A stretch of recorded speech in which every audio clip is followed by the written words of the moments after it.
इस दिव्य गाथा में जहां महाकाल और उज्जैन की आभा आलोकित होती है,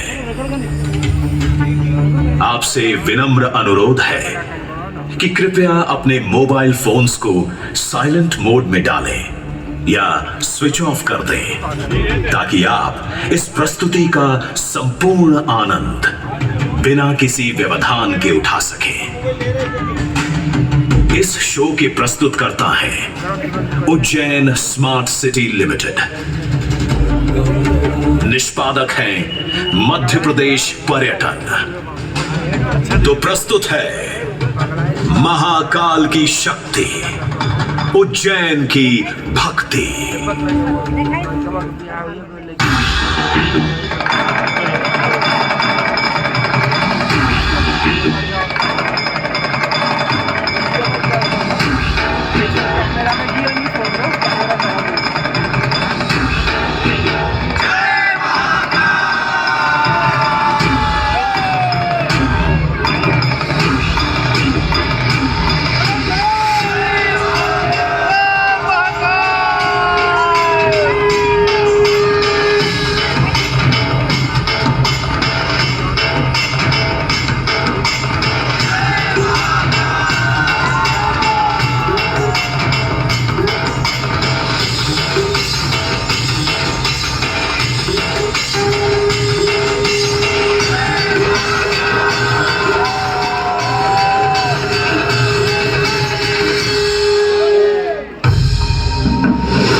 की सबसे प्राचीनतम कहानियों में से आज हम वो कहानी सुनाएंगे जिसका सृजन पूरे ब्रह्मांड के सृजन से पहले हुआ।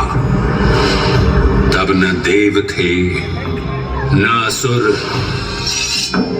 न जीव था, न जंतु, न जल था,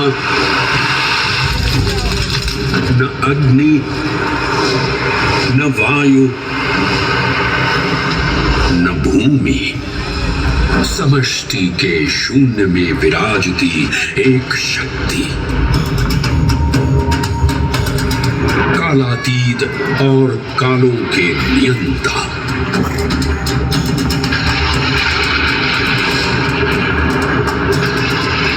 विधाता भी और विध्वंसक भी, अखंड, अचल, अविनाशी। ये कथा है उस महादेव के महाकाल स्वरूप की, जो सृष्टि के आरंभ भी हैं और काल के आगमन भी हैं। वे ही काल के सृजन करता और नियंत्रण करता भी हैं।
निर्विकार होते हुए भी अपनी माया से विराट विश्व का आकार धारण करने वाले महाकाल।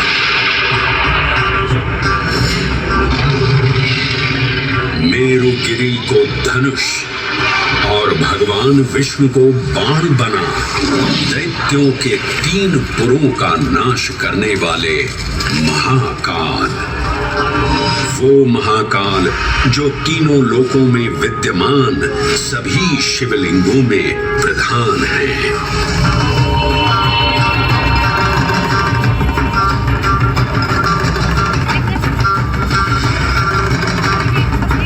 वो महाकाल जिनके त्रिशूल की तीनों नोकों से काम, क्रोध और लोभ पर नियंत्रण होता है, जिनके मस्तिष्क पर चंद्र शीतलता का प्रतीक है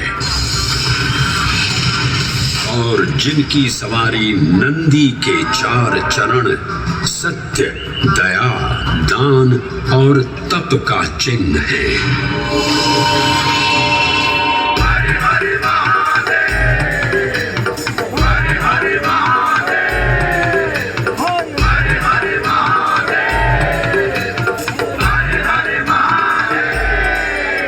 न पुण्यं न पापं न सौख्यं न दुःखं न मन्त्रो न तीर्थं न वेदा न यज्ञः अहं भोजनन्नैव भोज्यं न भोक्ता चिदानन्दरूपः शिवोऽहं शिवोऽहम्। हरे हरे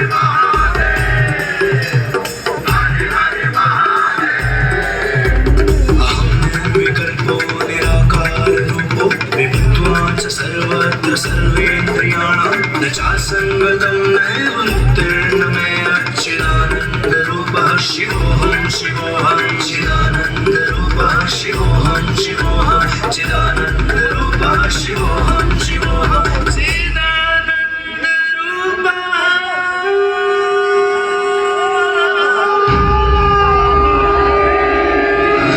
वराह पुराण में कहा गया है, नाभिदेशे महाकालस्तन्नाम्ना तत्र वै हरः, अर्थात नाभिदेश उज्जैन में स्थित भगवान महाकालेश्वर तीनों लोकों में पूजनीय है। आकाशे तारकामलिंगम पाताले हाटकेश्वरम मृत्युलोके महाकालम सर्वलिंगम नमोस्तुते। आकाश में तारक लिंग के रूप में, पाताल में हाटकेश्वर के रूप में और मृत्युलोक में महाकाल के रूप में स्थित भगवान शिव को प्रणाम। समस्त लिंग स्वरूपों में विद्यमान भगवान शिव को सादर नमस्कार। नाभिदेश उज्जैन का अटूट बंधन है महाकाल के साथ, जो महाकाल स्तोत्र में उल्लिखित है। उज्जयिन्यां महाकालम महाकालेश्वरम हरम महाकालम महायोगिनम नमामि पार्वती पतिं। तो चलिए मैं आपको कथा सुनाता हूँ इसी महान उज्जैन नगर की। उज्जैन, जिसे संस्कृत साहित्य में अवंतिका, विशाला, कुशस्थली, पद्मावती, कनक श्रृंगा, स्वर्ण श्रृंगा, प्रतिकल्पा, कुमुदवती और अमरावती के नाम से पुकारा गया। उज्जैन, जो मनुष्य को मोक्ष प्रदान करने वाली 7 नगरियों में से एक है।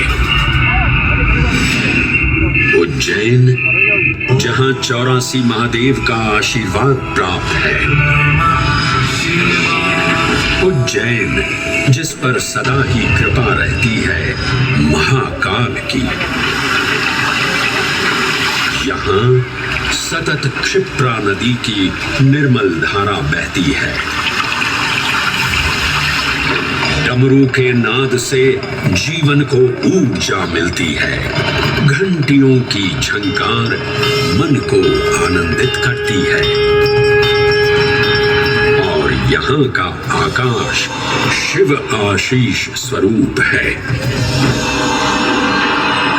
श्मशान ऊषर क्षेत्र पीठम तु मनमेव च पंचकत्र न लभ्यते महाकाल पुरद्दते। अर्थात यहाँ पर श्मशान, ऊषर यानी अनुपजाऊ भूमि, क्षेत्र अर्थात पवित्र भूमि, पीठ यानी शक्ति स्थान और मन अर्थात आध्यात्मिक शांति का स्थल, पांचों एक ही स्थान पर उपलब्ध हैं। ये संयोग महाकाल की नगरी उज्जैन की महिमा को और गरिमामय बना देता है। उज्जैन के इस अलौकिक स्वरूप से प्रभावित हो महाकवि कालिदास अपने काव्य मेघदूत में लिखते हैं, हे जलधर, यदि महाकाल के मंदिर में समय से पहले तुम पहुंच जाओ तो तब तक वहां ठहर जाना जब तक सूर्य आंख से ओझल न हो जाए। शिव की संध्याकालीन आरती के समय नगाड़े जैसी मधुर ध्वनि करते हुए तुम्हें अपने धीर गंभीर गर्जनों का पूरा फल प्राप्त होगा।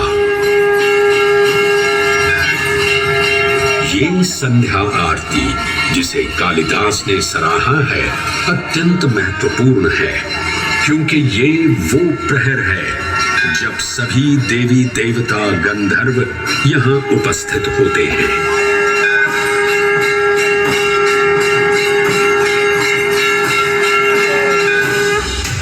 उज्जैन की महिमा अद्वितीय है।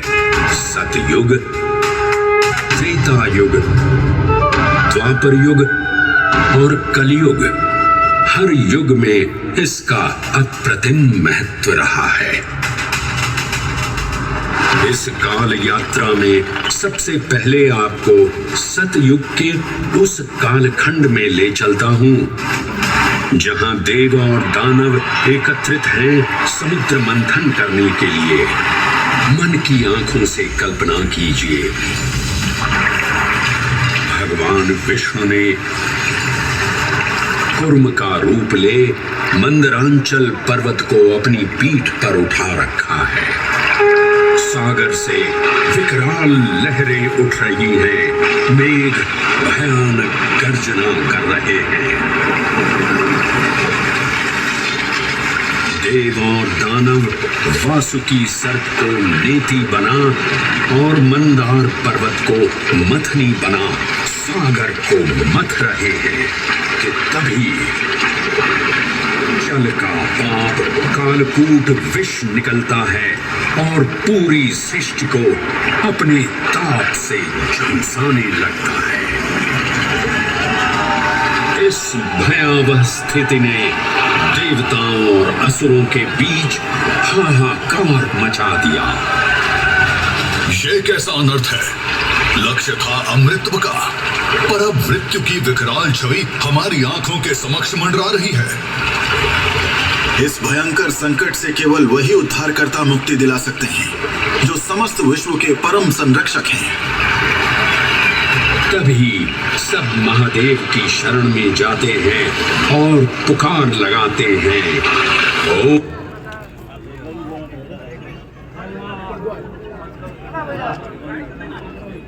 ओम नमो भगवते रुद्राय। और फिर तुष्टा महादेव भक्तों की गुहार सुनते हैं, कैलाश से उतरते हैं, विष को अपनी अंजुलि में भर अपने कंठ में धारण करते हैं।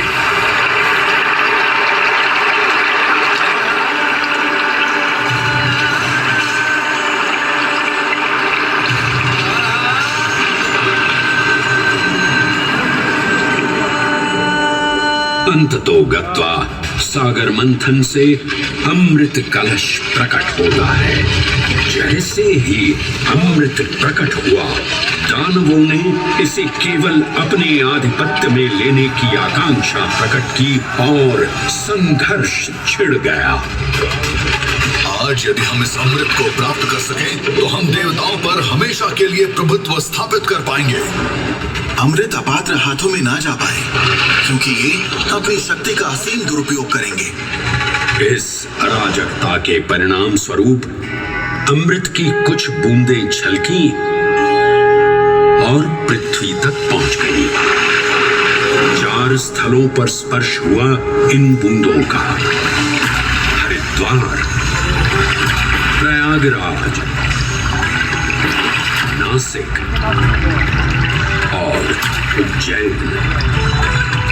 अमृत की इन्हीं बूंदों के कारण उज्जैन में हर 12 वर्ष पर कुंभ सिंहस्थ मेले का आयोजन होता है।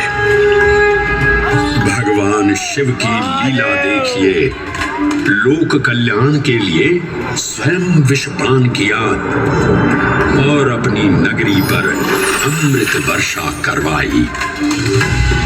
अमृत की पावन बूंदों से अभिसिंचित ये दिव्य उज्जैन भूमि रामायण के पृष्ठों में भी सम्मिलित हुई। सतयुग के बाद त्रेता युग में माता सीता की खोज में वानर सेना का यहाँ आगमन हुआ।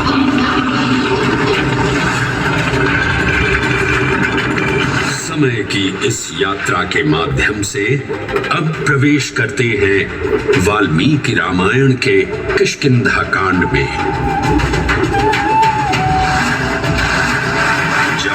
राजा सुग्रीव अपने यूथपतियों से सभी प्रमुख स्थानों पर जाने के लिए कहते हैं और उन्हें अवंती नगर यानी उज्जैन जाने का आदेश भी देते हैं।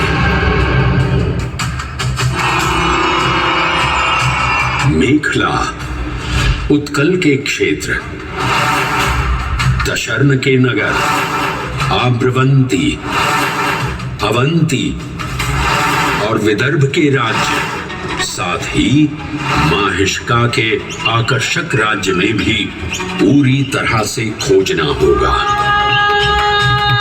एक युग भगवान विष्णु के राम अवतार से संपृक्त और अगला युग उन्हीं के एक और दिव्य अवतार से समरस होना, ये अद्वितीय संगम केवल उज्जैन में ही संभव था।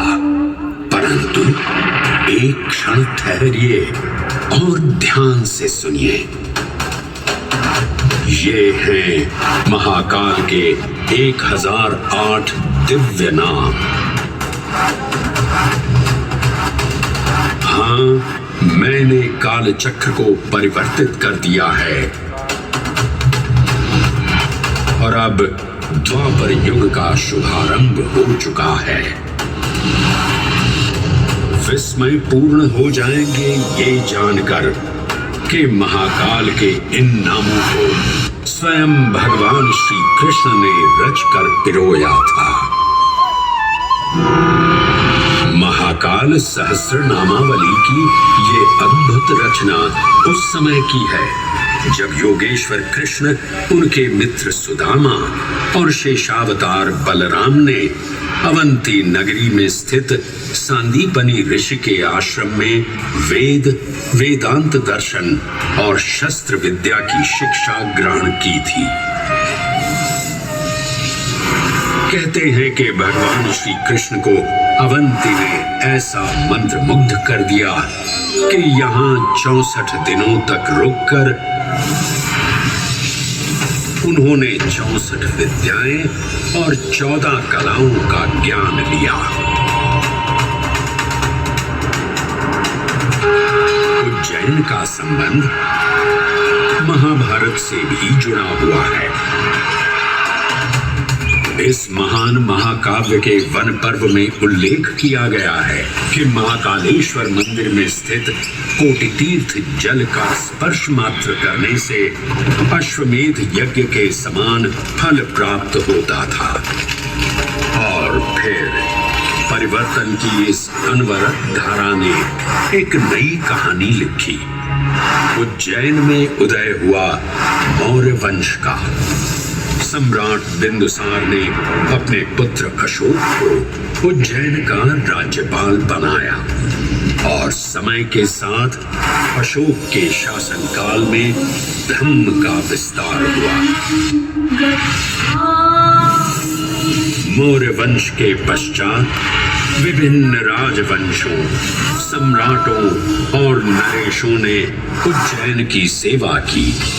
उनमें से प्रमुख मालवागण और फिर गुप्त वंश ने यहाँ राज कर इसके वैभव में वृद्धि की। उज्जैन ने अपने भव्य तेज से जहां महात्माओं और शासकों को आकर्षित किया, वहीं इस नगर पर आतताइयों की दृष्टि भी पड़ी।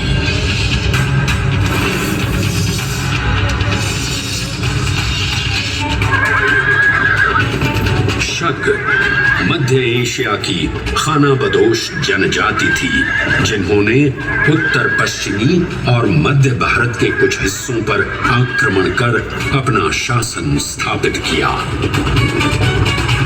ईसा पूर्व प्रथम शताब्दी में जब भारत शकों के अत्याचार से त्रस्त था, तब उन शकों ने उज्जैन पर भी कब्जा कर लिया और फिर उज्जैन में उदय हुआ एक तेजस्वी योद्धा, महाराज विक्रमादित्य का। एक तरफ शकों का बल तो दूसरी तरफ विक्रमादित्य का अद्वितीय पराक्रम। विक्रमादित्य की तलवार महादेव के तीसरे नेत्र सी चमकी। प्रचंड युद्ध हुआ। महाकाल की कृपा से शूरवीरों ने शकों को परास्त किया और उज्जैन में गणतांत्रिक शासन स्थापित किया।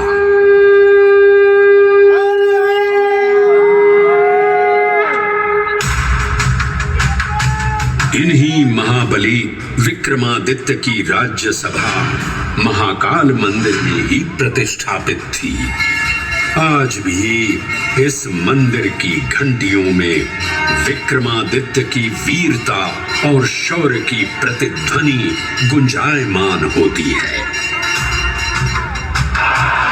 राजा विक्रमादित्य और शकों के मध्य हुए युद्ध ने उज्जैन को काल चक्र से अभिन्न रूप से जोड़ दिया, क्योंकि जिस दिन उनको विजय प्राप्त हुई, उस गौरवशाली उपलब्धि के सम्मान में एक नवीन पंचांग का शुभारंभ किया गया, विक्रम संवत पंचांग। आज भी कई हिंदू पर्व और धार्मिक अनुष्ठान विक्रम संवत पर आधारित हैं।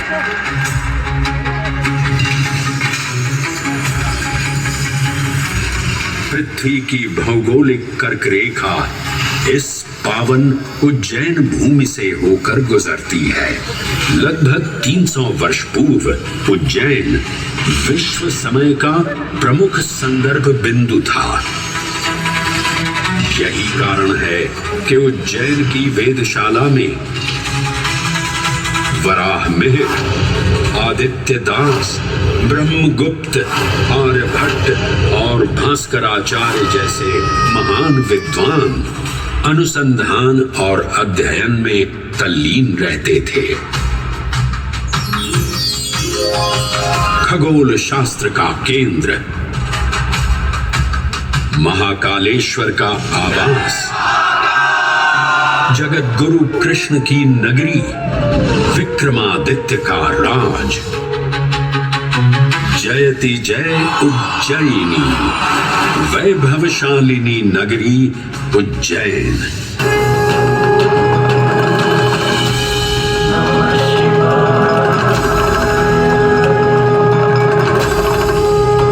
श्वासों को शिव मंत्र से अलंकृत कर, मन को भाव की गंगा से निर्मल कर, जो भी उज्जैन में महादेव की शरण लेता है, उसका कल्याण होना निश्चित है।